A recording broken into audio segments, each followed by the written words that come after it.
Hi friends, once again welcome back to my channel.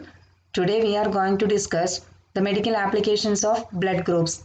We have already seen the different types of blood groups, ABO blood group system, RH blood group system, RH incompatibility, etc. in the previous lecture. Today we are going to see the importance of blood transfusion.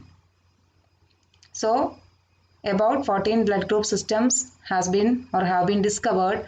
Out of this, ABO blood group system and RH blood group system are the two important blood group systems, and some applications are listed below: blood transfusion, hemolytic disease, transplantation, detection of culprits, disputed parentage, etc. Today we are going to discuss the blood transfusion. It is a common and safe medical procedure adopted for giving or transferring healthy blood to a person. It is mainly given intravenously. It is used for various medical conditions to replace the lost components of blood. Here we can see a donor and a recipient, and in the routine transfusion process, we are giving relevance to ABO and RH antigens only. Coming to the safety in blood transfusion, that is, for the safety of blood transfusion, the following conditions must be satisfied. The plasma of the recipient, it must not contain any antibody which can damage the donor's RBC. Similarly, the plasma of the donor, it should not contain any antibody which can damage the recipient's RBC. The donor RBC do not possess any antigen that is lacking in the recipient. Donor and recipient, they should belong to the same ABO group. O group can transfer blood to any groups as they are lacking both antigens A and B. Hence, O group is considered as the universal donor. But they are having the antibodies A and B. Antibodies in the donated O group, they are not causing any damage to the recipient because these antibodies are made ineffective by a dilution process in the recipient's plasma. That is, in the recipient's plasma, the antibodies get diluted so that they become ineffective. But in some O groups, plasma isoantibodies are present in high titers and can cause damage in the recipients during transfusion process. This is known as dangerous O group. Similarly, the anti-A antibody, it is more potent than anti-B antibody in the case of O group. So, the O group can cause adverse reactions when given to A group recipients. Okay, due to the absence of isoantibodies in plasma AB group persons, they are designated as universal recipients. That is, AB group, they are having only the two antigens. They do not possess any antibodies. So, they are designated as universal recipients. They can receive blood from all donors or all donor groups. AB group is a rare group, so donors are not always available. Group A blood is more safer than group B in the case of AB groups, as anti-A antibody is more potent than anti-B antibody. So, for a AB group person, group A blood is more safer than group B blood.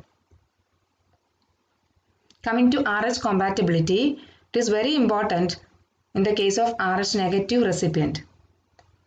An RH positive person can safely receive either RH negative or RH positive blood, but in the case of an RH negative individual, receiving an RH positive blood can cause the formation of antibodies against these RH antigens. In a subsequent transfusion, with this RH positive blood cause adverse reactions in the recipient. An additional risk in women is RH sensitization leading to hemolytic disease of newborn, that is erythroblastosis fetalis. We have already discussed this in the previous lecture. Next is cross-matching. Besides ABO grouping and RH typing of the donor and recipient, cross-matching must be done before transfusion. The routine procedure used in laboratory is a rapid cross-match method which is performed in tile or slide, so it is known as tile or slide method. It can be done in two parts, or two types of cross-matching can be seen: major cross-match and minor cross-match. In major cross-match, the donor blood cells or RBC are treated against the recipient's serum. In minor, the recipient's RBC are treated or tested against the donor serum. Even though the two methods are available, the only major cross-match is done ordinarily, or major cross-match is done routinely. Here, 1 drop of 5% suspension of the donor red cells in saline is added to recipient serum. That is, a donor RBC in saline is mixed with the recipient serum in a porcelain tile or a glass slide. That is, 1 drop of the donor RBC in saline is mixed with the recipient serum and it is mixed and observed for agglutination. Saline slide test does not detect RH and other minor incompatibilities. So, Coombs test can be done for detecting all incompatibilities. Then what are the complications of incompatible blood transfusion? That is, following an incompatible blood transfusion, the RBC undergo clumping and we can see intravascular hemolysis. That is, the red cells get coated with antibodies and this leads to phagocytosis and lysis of the RBC.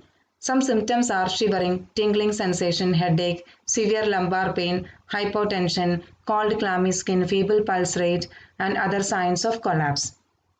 This is followed by jaundice, hematuria, oliguria, and anuria. Some reactions may be immunological also. That is, rigor, urticaria, and other clinical manifestation occurs in some recipients who are already hypersensitive. Reactions may also occur as a result of transfusion of hemolyzed blood or contaminated blood.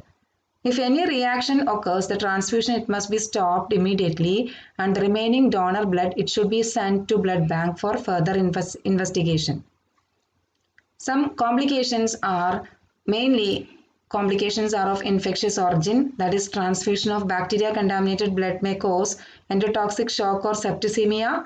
Contamination can be recognized in most cases by inspection of blood before transfusion as hemolysis is apparent or it can be clearly visible in a contaminated blood, so we can easily detect a contaminated blood. Such contaminations can be eliminated by proper techniques of blood collection and storage.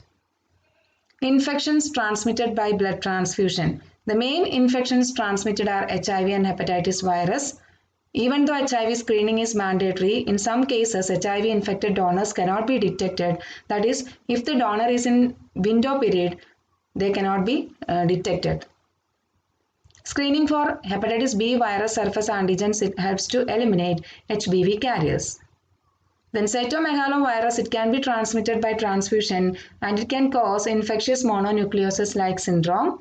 Syphilis can be transmitted by transfusion, but it will be transmitted only through fresh blood. Malaria can also be transmitted by blood transfusion.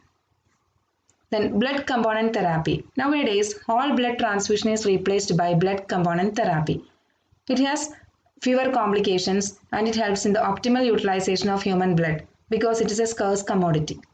For example, in anemia, we can give packed red cell cells can be given. That is, packed red cell transfusion can be done instead of this whole blood transfusion. It is more beneficial because it provides greater oxygen carrying capacity and with less circulatory overload and minimal electrolyte disturbances are there. Similarly, frozen blood cells are available for transfusion in persons with rare blood group. WBC and platelets, they can be concentrated or such concentrates are available for special needs. Plasma, cryoprecipitate and factor VIII are routinely used in the treatment of hemophilia patients. Then other coagulation factors are also supplied for different coagulation disorders. But great care must be taken in selection of donors and in the manufacturing process to prevent the transmission of HIV, hepatitis, etc. Another type of blood transfusion is autologous blood transfusion. That is, when we are choosing a donor, we have to satisfy many needs. So, instead of that, we can use autologous blood transfusion. That is, even if we are doing cross-matching, blood typing, etc., we can see adverse reactions in some persons.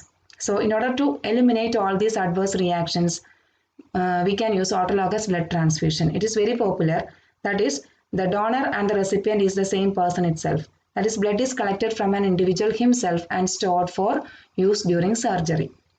Blood collection, it may be started 1 month before the expected date of transfusion, and this removes not only infectious complications but all other complications due to minor blood group incompatibilities and hypersensitivity reactions, so that the person, he will be receiving his own blood, so he will be safe. So autologous blood transfusion, it is removing all adverse reactions.